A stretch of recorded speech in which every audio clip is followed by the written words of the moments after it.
ከባል ሐቅና ከእናት ሐቅ የማን ይበልጣል? ቁርአን ላይ እንዳለው ከአላህ ሐቅ ቀጥሎ የቤተሰብ ሐቅ ነው ያስቀመጠው። አንዳንድ ሰዎች ግን ስንወያይ የባል ሐቅ ይበልጣል ይላሉ። ይህ እንዴት ይታያል የሚል ጥያቄ። የአባትና እናት ሐቃቸው እጅግ በጣም ከፍ ያለ ነው። የባልና የወላጆች ሐቅ እስካልተጋጨ ድረስም የሚከብደውና የሚበልጠው የወላጆች ሐቅ ነው።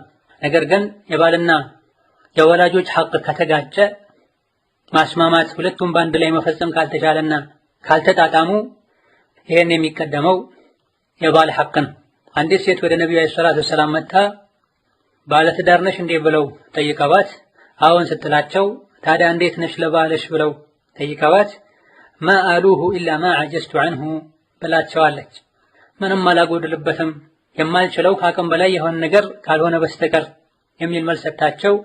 እንግዲያውስ ከሱ ጋር ያለሽን ግንኙነት ልብ ብለሽ ይው አስቢበት፣ እሱ ማለት ላንቺ ጀነትሽም እሳትሽም ነው ብለዋታል።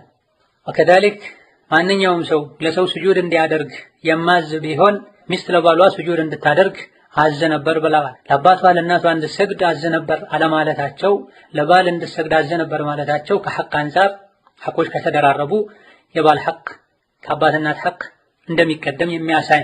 ይህንንም እነ ሸይኹል ኢስላም ተይሚያ ሌሎችም በግልጽ ተናግረዋል።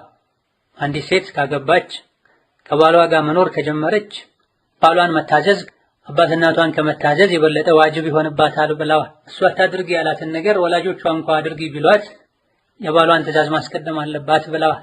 ይህ የሆነበት ምክንያት ቤት ሊረጋጋ የሚችለው የራሷ ህይወት ሊስተካከል የሚችለው ትዳሯ ሲስተካከል ስለሆነ። ሆኖም የአባትና እናት ሐቅ ከአላህ ሐቅ ቀጥሎ ትልቁ ሐቅ ነው። ይሄ በጥቅሉ ሊታመኑበት የሚገባ ጉዳይ ነው።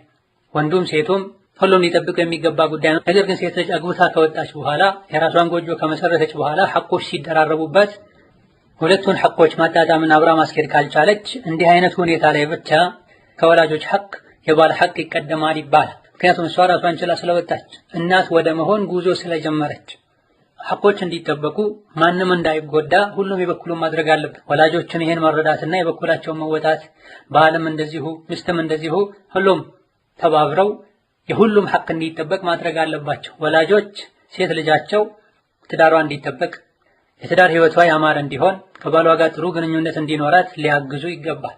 ወይም እኛም በይ ወይም እሱም በይ ሊሉ አይገባም። ልጃቸውን ለአደጋ ማጋለጥ ነው የሚሆነው። ሴትም እንደዚሁ ማድረግ እየቻለች የወላጆችንም የባልንም ሐቅ አጣጥማ መኖር እየቻለች ቸላ በማለት በግድ የለሽነት ወይም የአባትን ወይም የወላጆችን ወይም የባልን ሐቅ ልታጎድል አይገባም። ባልም እንደዚሁ ሚስቱን ወይም እኔም በይ ወይም እንደሱም በይ ሊል በጭራሽ አይገባም። ዲን የሚያውቅ አቅል ያለው አስተዋይ የሆነ የእናትን ደረጃ የሚያውቅ ባል ሚስቱ ከወላጆቿ ጋር ያላት ግንኙነት ጥሩ እንዲሆን ያግዛል፣ ይገፋፋል። የዲን ግንዛቤ የሌለው አልያ ደግሞ የአቅል ብስለት የሚያንሰው ባል ከሆነ ነው ሚስት ወላጆቿን እንዳትንከባከብ በምትችለው እንዳትረዳ እንቅፋት ሊሆን የሚችለው። هذا الله تعالى أعلم። ዛሬ በዚህ እናበቃለን። ሰላም አለይኩም ወራህመቱላሂ ወበረካቱሁ።